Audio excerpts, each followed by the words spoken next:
Yo, today I'm going through a mixed range of emotions. I'm like sad enough where I want to cry. I'm angry enough where I want to scream, but I don't really care to talk about any of that. Like, instead, I want to talk about Dustin Poirier.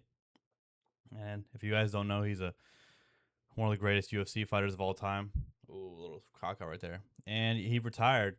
And since his retirement, you could see he's been battling with alcoholism and he's always like even when he's doing his ESPN shit, whatever it is, you could see he's always fucked up. He's always got something in the cup.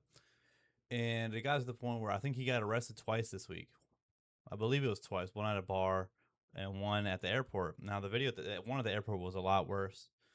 And go watch if you want to. And I'm not here to dog on Justin or make judgments, but you just see a man battling addiction, but what it's not, addiction's more of a symptom. It's just a man battling the shadow self, right? And an inability to confront the shadow self, right? And the video after I talked about the 100 subs, I think the video was titled "If the goal doesn't feel like anything, you did it right." In that video, I precisely talk about this, which is for so much of the life, it's about setting these goals, getting to these accolades, and especially in late stage capitalism, where a lot of feeling of worth comes from productivity. And so you get to these accolades, you get to these things, you get to the money amount, you get the new house, you get the new thing, and when you get there, you think that thing's going to bring you a lot of worth, and it never does, because you might get that dopamine hit for 3 days, 4 days, like a couple weeks, whatever it is, but at the end of the day, you're just back to with yourself. You're always going back to the self. It's just you with you at the end of the day.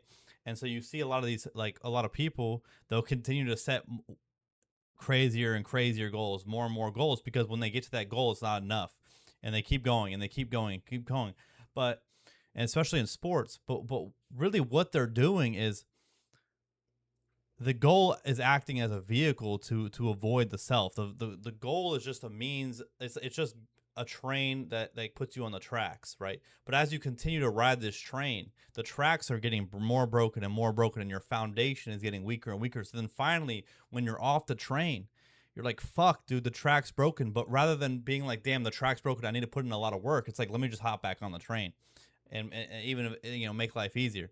And so you get a point, someone like a Dustin Poirier, where his whole life has been about the thing that has kept him going, the thing that has kept him moving along, was looking forward to the next fight. And then he knew it was control, it was a routine. It was like, oh, now I could get back, let me get back into training camp. Now we have to look for the next fight. And that routine for like 20 years. And when you're doing like something like that for 20 years, when it's over with and it's just you with yourself, you got a couple options. You either try to find a new train to hop on, which for him has been alcoholism, or you sit with yourself in that uncomfortability, right? And that's precisely the why, like me, like I wanted to self-actualize first before I accomplished anything, because I felt this truth. I wanted to get my spiritual relationship with God right. I wanted to heal all my generational trauma. I wanted to do all the shadow work, do all the self-actualization, so that everything else becomes additive. So I'm not looking forward to, I don't need the accolade to feel good about myself, right? And what we see from young men, like men and women, especially now, late stage capitalism, men and women are both being productive in the workforce and stuff like that. But like where you're just constantly going, you're going and you're going, and you don't have time to look at the self. You don't have time for the shadow work. You don't have time for this stuff, and so you never self actualize. And then you just get into the situation that Justin's in, that Dustin's in, where it's like, you're almost being productive to avoid the self. You're being productive to avoid the trauma, and this, I mean, it was a scary video to watch, man. Like, he's in the airport, he's calling the fucking the women's staff at the airport hoes. He puts his bag down, he's ready to like fist fight the security guard, and the security guard's like, dude, relax. And then he calls like this, Dustin calls him the N-word, like, whatever it is with an A. But the point being is, like, you're seeing a man just like him being so defensive is him, is so deep. It's just like,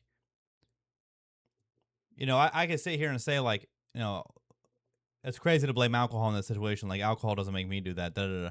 But what alcohol a lot of times does is get you into a raw state.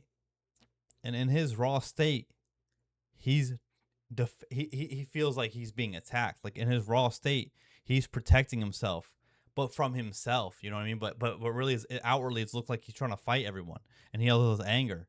But he's just a kid that he. It's just all this 20 years, and he even made a post talking about like I don't want to be like my dad. My dad was an alcoholic, and you're sitting there and you're like, fuck, dude. This guy has buried trauma for like 20 or his whole life through fighting. And you see a lot of these male fighters, bro. Sean Strickland reminds me of one of them too, where it's just like the fighting is a societally acceptable way and a regulated way to release anger through violence. You know what I mean? Like that is what fighting is.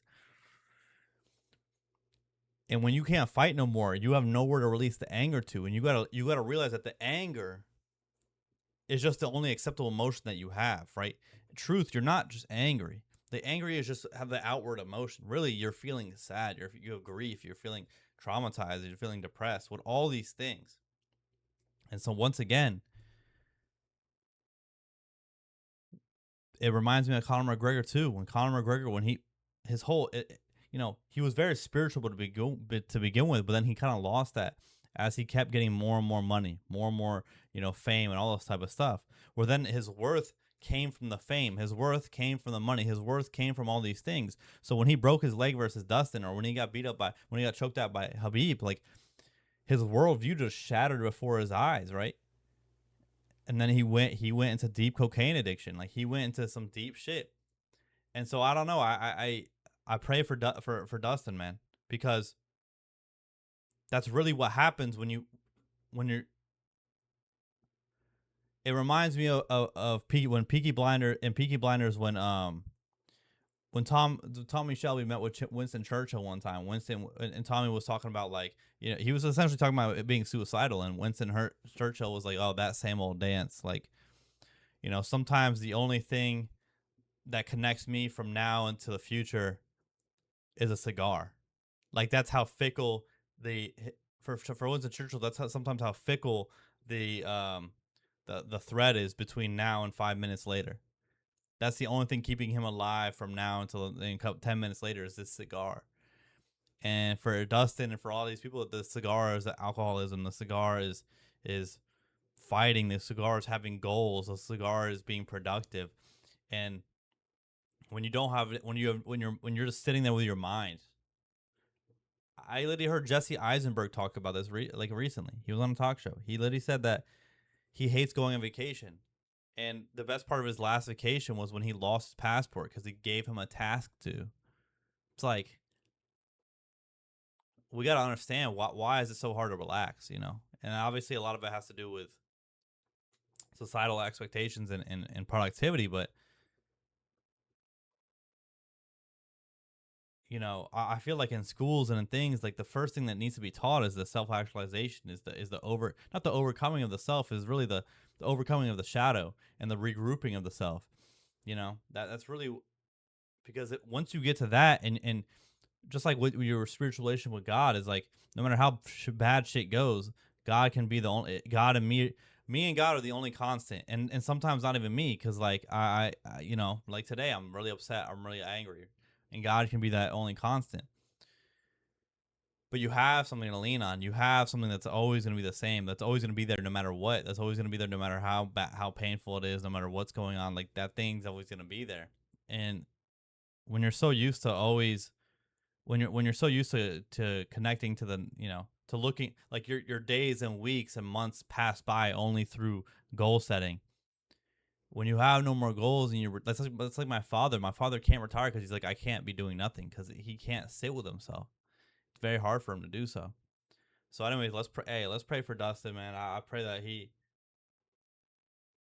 he gets into therapy, man, and I pray that you know, I pray he apologizes to those people. I pray that I don't even care about him going to meetings. I just want him to be okay. You know what I mean? I hope he finds a relationship with God. All this type of shit. But, anyways, guys, girls, gays, queer, them, these are all. Everyone, anyone have a blessed rest of your Wednesday. I'll catch you on a beautiful Thursday.